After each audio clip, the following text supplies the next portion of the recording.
Olá a todos, meu nome é professor Benjamin e eu vou fazer aqui uma retrospectiva, né, da aula sobre fundamentos psicológicos da educação, de uma forma mais resumida, para que vocês tenham uma compreensão melhor, né, desse debate que nós vamos dar início nesse momento.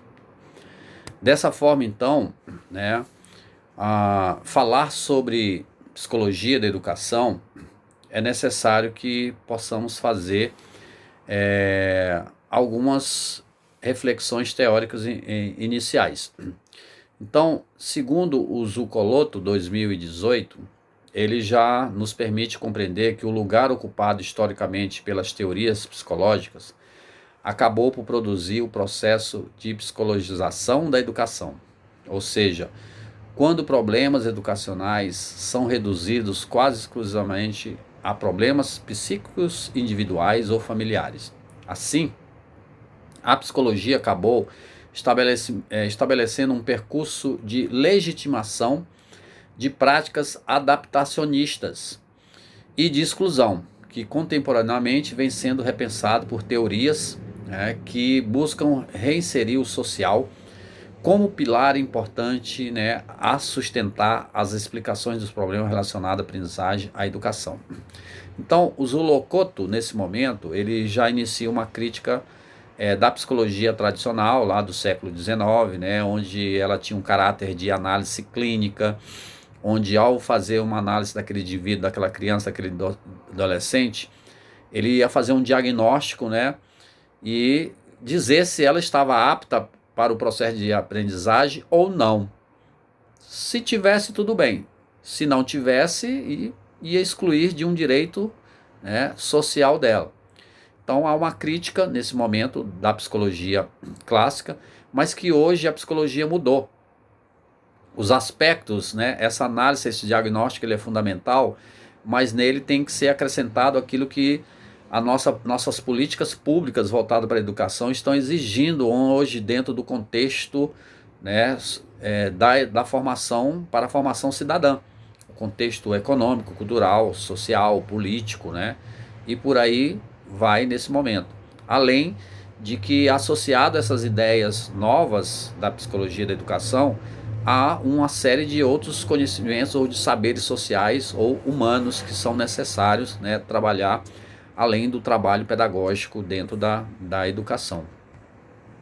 Dessa forma, ter uma noção de históricos, né, e noções gerais da psicologia é fundamental aqui nesse debate momento, dessa aula. Então, né, o profissional da área da educação, ele lidará, né, com as pessoas que irá interagir o ser humano de sua forma mais intensa, ou seja, por meio do ensino, facilitando a aprendizagem, seus conhecimentos, as formas mais abrangentes, que não só no momento de ensino, mas que este indivíduo, né, levará para toda a sua esfera de sua vida. Dessa forma, então, né, o profissional ele deve se sentir bem porque possa melhorar e desempenhar seus papéis, né, seu papel como educador e professor. Ele não é um robô, nem tão pouco insensível e à necessidade do outro. Então, nesse momento aqui, o professor, né, ele tem um papel social muito importante, né, no sentido de rever os seus instrumentos de linguagem, o seu processo de aprendizagem, de ensino-aprendizagem que as teorias contemporâneas trazem no sentido da educação, né? Tirando aquele recorte tradicional anterior, né? Daquele professor, mero professor reprodutor também. Então é nesse momento que a noção gerais de psicologia e educação elas têm esse debate. Por isso, né, tem que se compreender o que é uma psicologia do senso comum e a psicologia enquanto ciência, né, porque a psicologia do senso comum ela vai adquirir de forma informal, né, leva a um corpo de conhecimentos que não são exatos, né, por diversas razões. E o senso comum também não proporciona diretrizes sadias para avaliação de questões complexas, né? Então, o senso comum é no sentido de quando um educador ou um psicólogo, ele parte de estudos apenas a partir da observação e daquele indivíduo, e por ali ele tira conclusões que não são, que não tem nenhuma fundamentação teórica científica, né? Que ele explicou aquilo ali, aquele tal comportamento, por algum motivo que não viesse a dar sustentação. Por isso, né, a psicologia do senso comum, ela se adquire, né, de forma informal, porque ela leva um corpo de conhecimentos, né, dessa forma, e não se considera isso uma diretriz sadia, né, para avaliação de questões mais complexas, principalmente comportamentais. E um debate também que é importante nesse momento, falar sobre psicologia da educação no seu contexto da sua finalidade. Eu trago aqui o César Coll Salvador, numa obra de 1999, quando Salvador afirma que a finalidade principal da psicologia da educação é utilizar e aplicar os conhecimentos, os princípios, os métodos da psicologia para análise do estudo dos fenômenos educativos. A psicologia da educação visa melhorar as práticas educativas em geral, concretamente, e a educação escolar, elaborar explicações adequadas e úteis para o planejamento e desenvolvimento dessas práticas. Então, dessa forma, ela tem, né, as suas características singulares dessa ciência, né, e o profissional. Porém, ela isoladamente ela não tem essa competência de trabalhar dentro da educação. É necessário, como já se falou anteriormente, né, que outros saberes são importantes ou inerentes, né, para se trabalhar em conjunto dentro da educação. Dessa forma, a psicologia da educação ela tem relação com a aplicação da psicologia e os fenômenos educativos, sendo ela algo mais no campo do conhecimento específico, né, tem as suas singularidades. Acredito que a psicologia da educação seja uma disciplina ponte entre educação e psicologia. Então, nessa perspectiva, né, falar de psicologia da educação é propor o estudo dos processos educativos que parte de instrumentos conceituais, metodológicos próprios da psicologia. E psicologia da educação, como é que o educador se relaciona com ela? Como é que elas se interagem? É uma complexidade de fenômenos educativos, né? E que tal e no tal seu estudo para sua compreensão e sua interpretação exige apreciação simultaneamente, interpretação que vai exigir de forma integrada, porque ambas têm contribuições nas diversas disciplinas e vai além de articular conteúdos específicos, né, de cada saber, né, como português, biologia, história, geografia. Os professores devem combinar contribuições da psicologia, né, da educação, com raciocínio filosófico. A filosofia tem um contexto importantíssimo aí. E levar isso a uma consciência ao social, a análises políticas, ambientais, entre outros. E aí, ainda nesse contexto, nesse debate da psicologia com a educação, a psicologia da educação, às vezes, ela vai proporcionar auxílio direto à resolução de um problema específico, enfrentado pelo professor, entre outras ocasiões, e parte da base para escolher a metodologia e como conhecimentos serem trabalhados com os estudantes. E ela tem uma dimensão também, né, uma dimensão que agrupa, né, psicologia e educação, que é uma dimensão teórica, né, nós temos aí um conhecimento teórico sobre as questões pedagógicas, sobre a história da educação, as teorias da educação, assim como nós temos uma dimensão teórica própria da psicologia. Elas se interagem, né, e vê o que possamos estar discutindo em comum, e nesse vai incluir uma sequência de conhecimentos então organizados e de forma conceitual, né, em relação à questão psicológica, né, dos processos educativos, por meio dos quais que é obtido, né, uma característica comum, né, desenvolvimento e de consequências desse processo nessa discussão teórica. E aí a dimensão psicológica da educação, alguns autores chamam para atenção da dimensão projetiva, que inclui uma série de conhecimentos de natureza procedimental sobre o planejamento, processo educativo, por exemplo, atividade de ensino, aprendizagem, procedimento de avaliação das aprendizagens, seleção de materiais didáticos ou do plano de estudo, estratégia da atenção, a diversidade, entre outros, que estão baseados ou inspirados na análise dos componentes psicológicos presentes. Dessa forma, eu vou dar um exemplo para vocês, né, dessa dimensão projetiva. Quando o professor ele planeja a aula dele, geralmente ele planeja a aula para o aluno e não como o aluno deve perceber essa aula dele.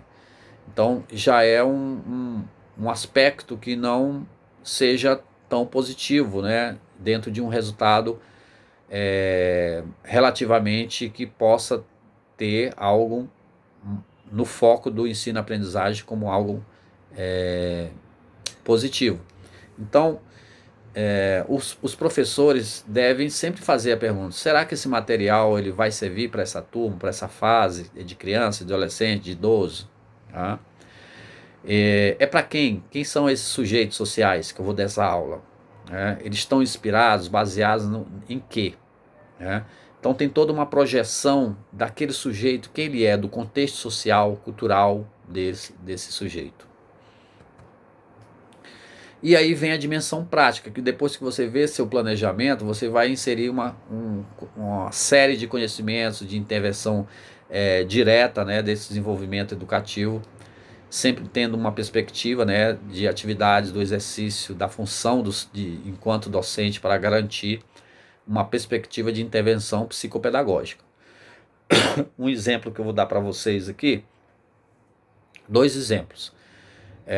Eu sempre tive um projeto de educação ambiental, chama a arte, educação ambiental, a arte com pintura do solo do cerrado. E eu trabalho ele em todas as dimensões do desenvolvimento humano, né, com criança, com adolescente, com idoso. Tá? E eu faço sempre meus planejamentos, né, como solo do cerrado, como é que eu vou chamar? Será que a criança vai entender solo? Então, ela vai entender melhor a terra, uma linguagem mais singular, mais popular para ela, né?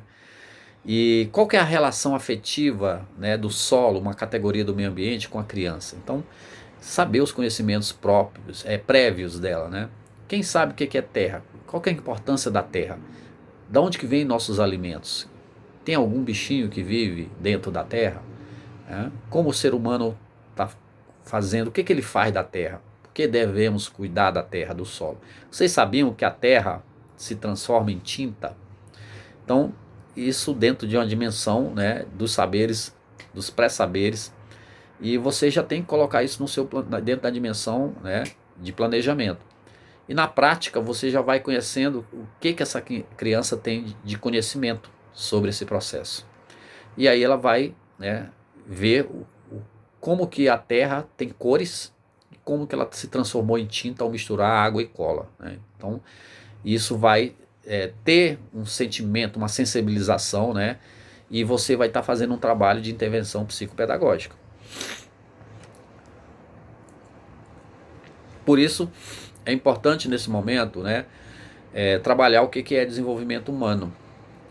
Porque você vai, por exemplo, nesse trabalho desse projeto, você vai descobrir descobertas, mudanças, novas aquisições, né, crescimento, o que a criança, como ela se sentiu fazendo esse trabalho no meio ambiente, como ela se sentiu pertencer à natureza, né, ao transformar essa terra em tinta. E essa sensibilidade ela traz para o adolescente, ela traz para o adulto, ela traz para o idoso, né? E diz a respeito também à vida do cotidiano, porque ela vai fazer algo, uma pintura que tem a ver com a vida dela, né? E depois ela vai relatar, vai falar sobre isso, né? Mas o que é esse desenvolvimento humano, né? Eu trago aqui o Palácios de 1995, ele refere aos processos de mudanças psicológicas, né, que ocorrem nas pessoas ao longo de sua vida, as mudanças interessam, né, aos psicólogos. O desenvolvimento são aquelas que relacionam ao processo de desenvolvimento das pessoas, o biológico, né, e o cognitivo, o pensamento, o processo de crescimento, as suas experiências vitais significativas. São mudanças intensas, especialmente nos 20 anos, né, os primeiros anos de vida, que são resultado, né, e avanços do plano do pensamento, do sentimento, do comportamento, né, para níveis de complexidade cada vez maiores, né, que é a fase adulta, a maturidade. E nós temos alguns teóricos, né, que trabalham sobre o modelo de desenvolvimento, né? O Freud trabalha com o psicossexual, com a questão da sexualidade humana, criança, adolescente, adulto, idoso. Piaget trabalha com a questão do pensamento, do cognitivo, como é que ele é formado, como é que ele é concebido, né? Na fase da infância, do adolescente. E Vygotsky, né, com histórico social, que é muito importante dentro da psicologia da educação, quando você tem que interpretar um determinado comportamento, mas tem que ver qual que é o contexto social, cultural, político, econômico desse indivíduo na escola. E, né, essas teorias, elas trazem que na psicologia do desenvolvimento ela ocorrem mudanças, né, onde existe continuidade, etapas, interações, conhecimento, ação.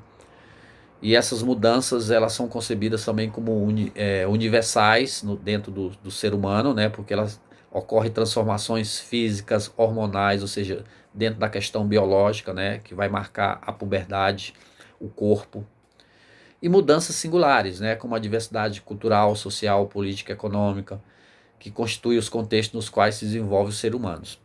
Eu dou um exemplo aqui nessas mudanças do desenvolvimento humano, tanto nessa questão universal como singular. Um exemplo de um outro projeto que eu desenvolvi na Universidade de Brasília, quando eu trabalhava lá, que era um projeto, né, de formação de professores na educação de jovens e adultos em assentamentos rurais do Distrito Federal e do entorno. Como eu sou geógrafo, eu fui responsável para fazer um caderno de ensino de geografia para professores ensinar adolescentes e adultos, né, nesses assentamentos rurais. Então, nesse projeto, eu indiquei para os professores que eles fizessem um trabalho, né, de geografia, onde eles iam mostrar aonde que eles, antes deles viverem lá no Distrito Federal, nesse assentamento, de onde que eles vieram. Então isso trouxe o quê? A infância deles, né? Trouxe a juventude deles. Eu nasci lá no Piauí, lá foi a minha infância. Aí na minha adolescência, minha mãe me levou para Bahia. Lá na Bahia eu perdi meu pai, foi um momento muito triste. E lá eu tive meu primeiro namorado, que eu conheci numa festa junina, num forró, né? E até hoje eu lembro como era esse primeiro namorado, né? E eu tinha uma cinturinha assim, eu tinha um corpinho assim. Então, vocês já estão percebendo aí que são mudanças universais, né, do que era criança, infância, e mudanças singulares, né? Tá falando de cultura, de relações sociais, né? De sentimentos, de valores, né? De sensibilidade. Aí então, depois eu conheci outra pessoa, casei, né? E fui festeiro e mudei para o Distrito Federal. Aqui eu tive filhos, hoje eu tenho minha terrinha, né? Eu tive isso, isso. Então tem todo um contexto nos quais se desenvolve, né, uma perspectiva cultural, social, humana. Então a psicologia do desenvolvimento, ela tem esse contexto, né, de uma vida de memórias, histórias, de simbologia, de sentimentos, né, e outra do corpo que se transforma, que muda. Eu trago aqui ainda sobre concepção de desenvolvimento o Xavier Nunes, né, essa visão de ser humano como passivo e moldado pelo ambiente, como consequência da definição mecanicista do desenvolvimento da aprendizagem. Tá? Ainda presente no cenário educacional, está marcado pelo ensino tecnicista, no qual o professor é aquele que detém o conhecimento do aluno apenas para recebê-lo. Então, o Xavier Nunes, 2013, eles fazem uma crítica, né, à educação tradicional, e que se a psicologia não se desprender disso, também ela passa nesse mero ensino tecnicista, que tem que conhecer os conhecimentos prévios, valorizar o pensamento, né, desses alunos, não encher a cabeça deles de conteúdos, de reprodução de conhecimentos, né. E por isso, né, nessa fase, então, os autores trazem a teoria de recapitulação da Anna Freud, que foca na adolescência, o que é concebido num período de temas de tormentas e contradições, que é o perfil, né, de um adolescente. Trazem a psicologia genética de Henri Vallon, que foca os estudos da criança, sendo essencialmente o estudo da fase que vão fazer dela um adulto, né? Ela se vai projetar numa visão do adulto, e não o adulto que vai fazer dela um adulto, né? Fazer com que ela veja o mundo social, cultural, que é constituído para ela, por ela mesma. Outras como perspectiva do Rudolf Steiner e da pedagoga Waldorf, o desenvolvimento por estênios, né? Trimendração, pensar, sentir, querer. Nessa história do desenvolvimento tem sensibilidade, tem significados, tem valores humanos. E o exercício e a experiência, né? Vygotsky fala da experiência como fator que influencia no desenvolvimento, insere em seu conceito a atividade do indivíduo no mundo, mediado pelos sistemas simbólicos do quais ele dispõe, notadamente pela linguagem. Estrutura humana se constrói, né, em processos cujas raízes estão relacionadas de forma dialética, histórica, individual, social, apropriando das experiências culturais acumuladas pelo ser humano individual e constrói como ser humano. Então, esse exercício da experiência é o que eu assimilo aqui para vocês, né, também o exemplo do projeto, né, com esse de jovens e adultos, quando ele veio lá do Nordeste, né, e ele teve uma experiência carregada, né, de cultura, de valores, e isso ele remete isso numa comparação, o que ele foi, a que tempo era aquele, né, uma dialética histórica dele, individual, comparação e materializando isso, dizendo como foi, contando como foi até o presente, né? E nisso aí ele tem uma história de memórias que acumula cultura, humanidade, que construiu ele enquanto ser humano. E nessa perspectiva ele narra um exercício de experiências, que é o Vallon também, que realça essa experiência como um elemento fundamental no desenvolvimento de habilidades intelectuais.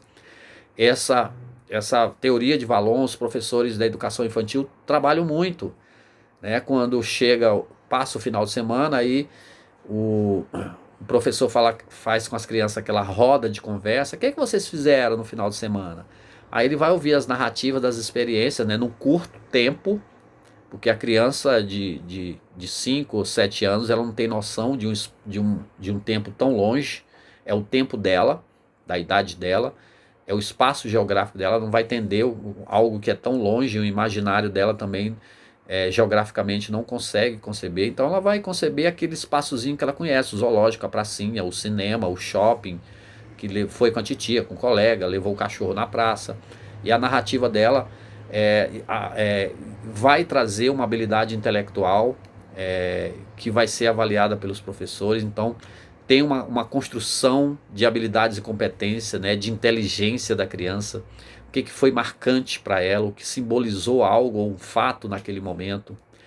E isso vai trazer para a criança, né, uma habilidade de que é esse mundo físico geográfico que ela trouxe para dentro da escola, e que é nesse mundo lá fora de final de semana que ela construiu seu pensamento naquele tempo e narrou ele.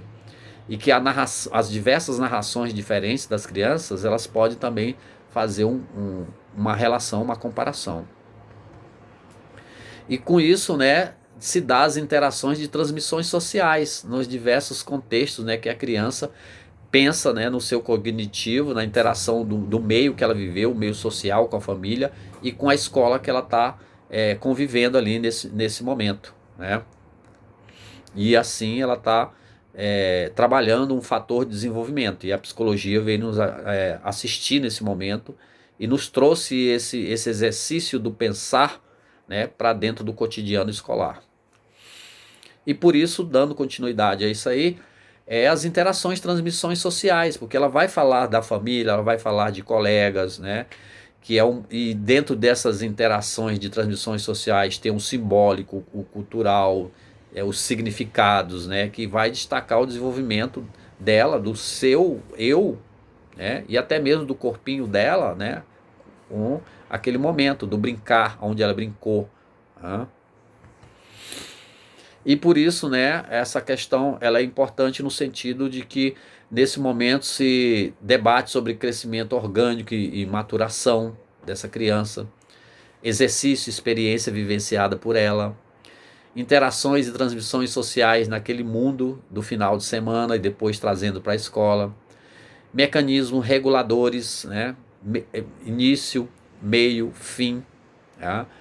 E o desenvolvimento dela enquanto sujeito social, cultural naquele momento, a sua fala, respeitando a sua fala, os significados desse mundo, desse final de semana que ela teve.